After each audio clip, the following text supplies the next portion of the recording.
সুপ্রিয় শিক্ষার্থী বন্ধুরা, উজ্জ্বল কোঠা উচ্চ বিদ্যালয়ের অনলাইন ক্লাসে সকলকে স্বাগতম।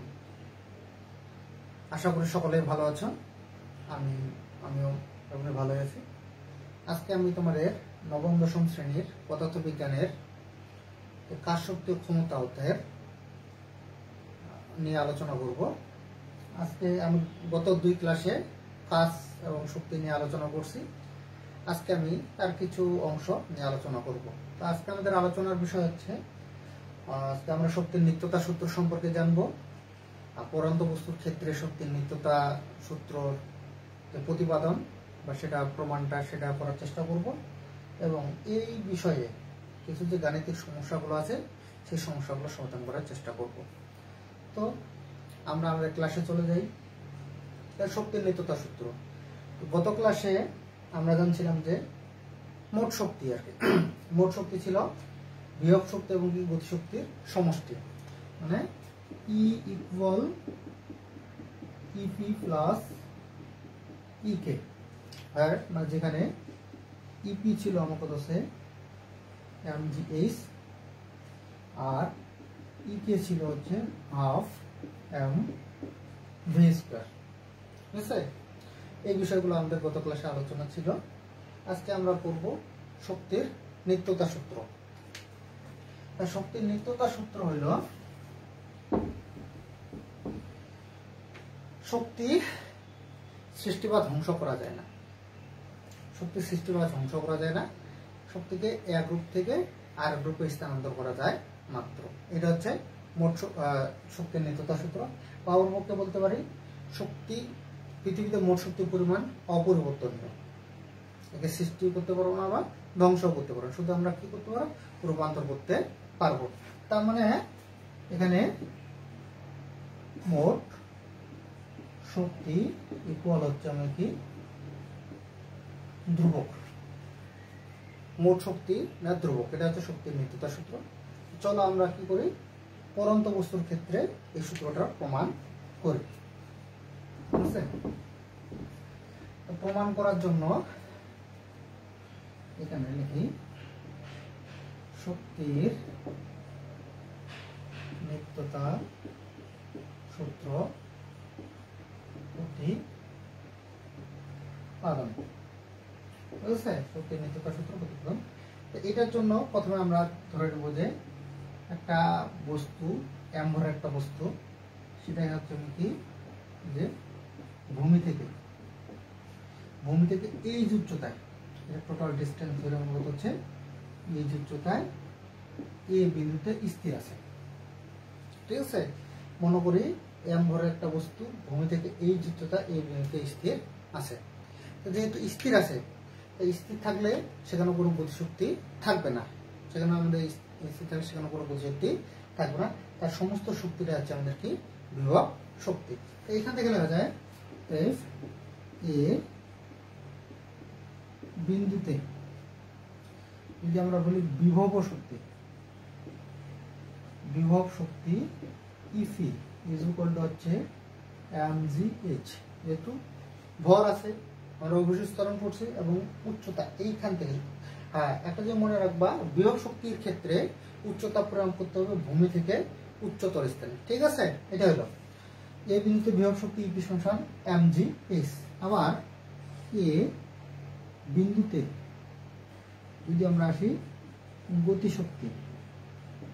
গতিশক্তি ইকে ইজ ইকুয়াল টু হচ্ছে হাফ m v স্কয়ার।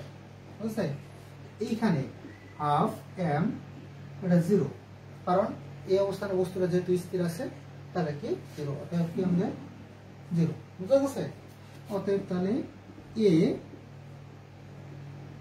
বিন্দুতে মোট শক্তি, এ বিন্দুতে মোট শক্তি আমাদের কি বসাবো, ই এ দ্বারা প্রকাশ করব। বুঝা গেছে? ই এ সমান ইপি প্লাস ইকে। ইপি হলে আমাদের কত আছে mgh, এটা কত 0 ইজ ইকুয়াল টু আমাদের কত আছে mgh। তো না, এই বিন্দুতে আমাদের মোট শক্তি কত হলো mgh, মনে থাকবে? এভাবে আর কি। তো এখন যদি বস্তুটাকে আমরা কি করি, অভিকর্ষ বলের প্রভাবে মুক্তভাবে পড়তে দিই, আমরা পড়তে দিলাম, যখনই পড়তে দিব তখন কিন্তু বস্তুটা কিন্তু গতিশীল হবে। আগে স্থির অবস্থা ছিল, গতিশীল হবে, এবং কি সাথে সাথে উচ্চতাটা কমতেছে। তার মানে যেহেতু গতিশীল হচ্ছে, এর গতিশক্তি বৃদ্ধি পাবে, এবং যেহেতু উচ্চতা কমতেছে এর বিভব শক্তি কিভাবে হ্রাস পাবে। আর মনে করি এই নামটিতে আমাদের বি বিন্দুতে আসলো, এটা আসলে আমাদের কত হচ্ছে বি বিন্দুতে, তখন অবশ্যই এটা একটা নির্দিষ্ট দূরত্ব অতিক্রম করছে না, মনে করি সেটা এক্স দূরত্ব অতিক্রম করলো, এবং সেটা এক্স দূরত্ব অতিক্রম করলো। তাহলে ভূমি থেকে এই উচ্চতা কত হবে, এইচ মাইনাস এক্স, এই উচ্চতাটা হবে আমার কত হচ্ছে এইচ মাইনাস এক্স। বোঝা গেছে? এটা গোলটা এইচ ছিল, এইচ থেকে যদি আমরা এক্স বাদ দিই তাহলে কত হবে এইচ মাইনাস এক্স হচ্ছে। বোঝা গেছে? এখন আমরা এই যে বি বিন্দুতে, যেহেতু বস্তুটা কি গতিশক্তি বৃদ্ধি পাইছে আর বিভব শক্তি হ্রাস পাইছে, তাই বি বিন্দুতে আমাদের কি বিভব শক্তি এবং গতিশক্তি আমাদের কি থাকবে, দুটোই থাকবে। এখন আমরা এটা আলোচনা করি। তাহলে অতএব বি বিন্দুতে বিভব শক্তি ইপি কত হচ্ছে এম জি। এখন উচ্চতা কতটুকু, উচ্চতা কিন্তু এইটুকু হবে এইচ মাইনাস এক্স। বুঝা গেছে? M G H minus X হবে, এবং এবং গতিশক্তি ইকে রেজাল্ট হবে হাফ এম ভি স্কয়ার। হ্যাঁ হ্যাঁ, কিন্তু কিন্তু এখানে ভি এর মান আমরা নির্দিষ্ট পাইনি, বুঝছে? এই ভি আবার কিন্তু এই যে ভি স্কয়ার সমান ইউ স্কয়ার প্লাস কত হবে 2g x হবে। আর গতি সমীকরণ জানি ভি স্কয়ার সমান ইউ স্কয়ার প্লাস 2as। এখানে a কেন ইউজ হবে না, কারণ এখানে বস্তুটা কি অভিকর্ষ বলের নিচে পড়তেছে, এর জন্য g হবে। আর x হলো এই যতটুকু দূরত্ব সে অতিক্রম করছে। বুঝা গেছে? এখান থেকে পাবো আমরা কত হচ্ছে 0 প্লাস 2g x। এখানে ইউ কেন 0 হলো, কারণ এর আদি স্থান এখানে আমাদের কি ছিল, বস্তুটা স্থির ছিল। অতএব আমরা কি ভি স্কয়ার সমান করতে পারি 2g x। বুঝা গেছে?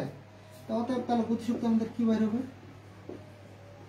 যদি লিখি গতিশক্তি ই কে সমান কত হচ্ছে হাফ এম, এই যে ভি স্কয়ার পড়তে আমরা কি লিখবো 2g x।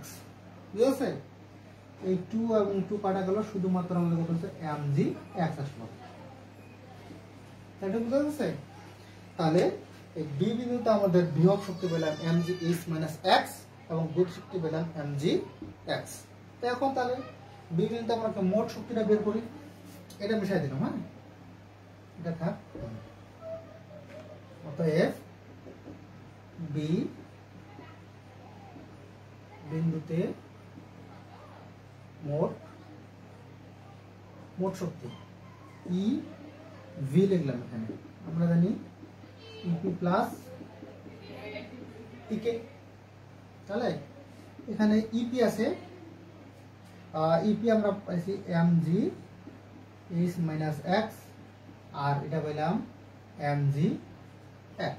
বুঝছে? তাহলে এটা আমরা কি করি, mg h মাইনাস কত হচ্ছে mg x প্লাস কত হচ্ছে আমাদের কত হচ্ছে mg x।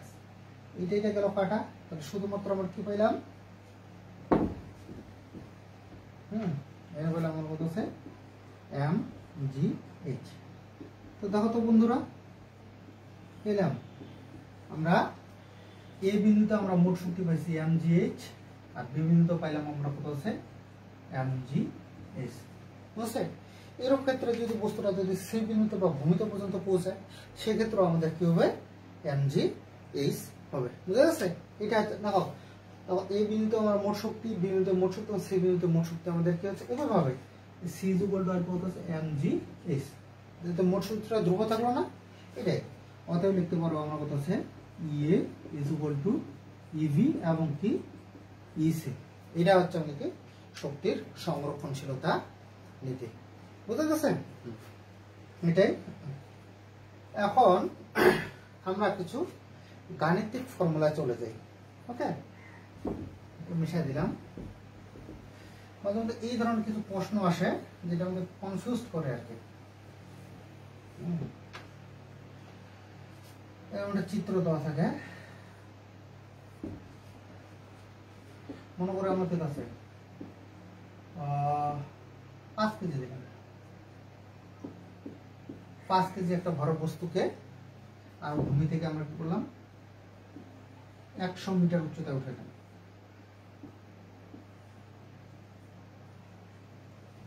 100 মিটার উচ্চতায় উঠালাম। বলছে বস্তুটাকে যদি আমরা কি ছেড়ে দেওয়া হয় তাহলে কোথায় এর বিভব শক্তি গতিশক্তির 2/3 হবে বা দ্বিগুণ হবে, এই ধরনের প্রশ্ন আর কি। এখানে প্রশ্নটা লিখে নাও আর কি, বস্তুকে মুক্ত ভাবে করতে দিলে কোথায় কোথায় এর বিভব শক্তি গতিশক্তির 2/3 হবে। বস্তুকে যদি আমরা মুক্তভাবে করতে দেই তাহলে কোথায় এর বিভব শক্তি গতিশক্তির কি হবে 2/3 হবে। তো এটা এখন প্রমাণের জন্য আসি। তো এখানে আমরা ধরে নেব যে এটা পুরো এইচ, মনে করো ভূমি থেকে এই উচ্চতায়, মনে করো ভূমি থেকে এই উচ্চতায় বস্তুটির বিভব শক্তি গতিশক্তি 2/3 হবে। ওকে, আর এইটা তখন যখন মুক্ত হয়ে পড়তে দেবো তখন এইটুকু দূরত্ব হবে 100 মাইনাস এইচ, মনে থাকবে এইভাবে আর কি। তো সমাধানে আসি আমরা। সমাধান ধরি ভূমি হতে এই উচ্চতায় অবশ্যই বি বিন্দুতে বস্তুর বিভব শক্তি গতিশক্তির 2/3 হবে। বুঝেছে? ধরে নিলাম আর কি। তাহলে এই সময় এখানে লিখতে হবে এই সময় বস্তুটি 100 মাইনাস এইচ দূরত্ব অতিক্রম করবে। বুঝেছে? ধরি ভূমি হতে এই উচ্চতায় বি বিন্দুতে বস্তুটির বিভব শক্তি গতিশক্তি 2/3 হবে। এই সময় বস্তুটি এই যে 100 মাইনাস এইচ দূরত্ব অতিক্রম করবে। এটা বোঝা গেছে? একটু মিশাইলাম, বোর্ড যেহেতু ছোট। তাহলে বি বিন্দুতে আমরা আগে বিভব শক্তিটা বের করব। অতএব বি বিন্দুতে বিভব শক্তি ইপি সমান mgh, যেহেতু একটু ওয়েজ আছে, এবং তাহলে বি বিন্দুতে কি গতিশক্তি ইকে ইজ ইকুয়াল টু আমরা পাবো হাফ এম ভি স্কয়ার। বুঝছে? E K is equal to half M V square.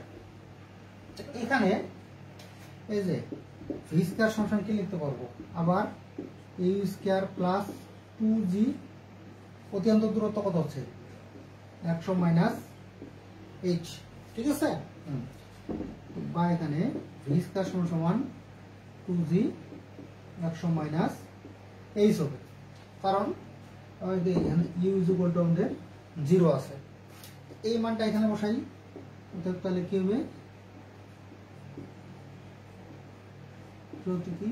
ইকে সমান হাফ আছে এম আছে ভি স্কয়ার মতো 2g 100 মাইনাস এইচ। এই 2 গুলো কাটা, তাহলে কত হচ্ছে mg 100 মাইনাস এইচ। ঠিক আছে? এইখানে তো বি বিন্দুতে আমরা কি পেলাম, বিভব শক্তি পেলাম, গতি শক্তি পাইলাম। ওকে, এখন আসবো আমাদের শর্ত মতে। এই চিত্রটা আপাতত দরকার নাই, যেহেতু আমাদের বোর্ড ছোট। এখন এখানে শর্ত মতে কি ছিল? বিভব শক্তি গতিশক্তির 2/3। এটা বিভব শক্তিটা কি? গতিশক্তির 2/3। বুঝা গেছে? এইখান থেকে আমরা বলবো ইপির মান হচ্ছে mgh, আর এখন হচ্ছে 2/3। ইকের মান হচ্ছে কত? mg 100 - h, এখানে mg 100 - h। তো এই পাশে mg, এই পাশে mg কাটা দেওয়া যায়, তাহলে এখানে কত হচ্ছে? এখানে 3h = 200 - 2h গুণ করে দিলাম, তাহলে এই 2h টা পাশে আসলে কত হচ্ছে? প্লাস হবে 5h = 200, বা h = কত হচ্ছে? তাহলে 200 কে যদি তাহলে তবে 40, হ্যাঁ 40 মিটার। তাহলে আমরা পেলাম কি? ভূমি থেকে 40 মিটার উচ্চতায় বিভব শক্তি গতিশক্তির 2/3 হবে। বুঝা গেছে? আশা করি এই গাণিতিক সমস্যাটা বোঝা গেছে। তোমরা এই নিয়মে আরো বেশি বেশি গাণিতিক সমস্যা সমাধান করবা, একটু প্র্যাকটিস করবা, ঠিক আছে? তো আজকে এখানেই সবাইকে ধন্যবাদ জানিয়ে আমি আমার অনলাইন ক্লাস এখানে শেষ করতেছি। ধন্যবাদ সবাইকে।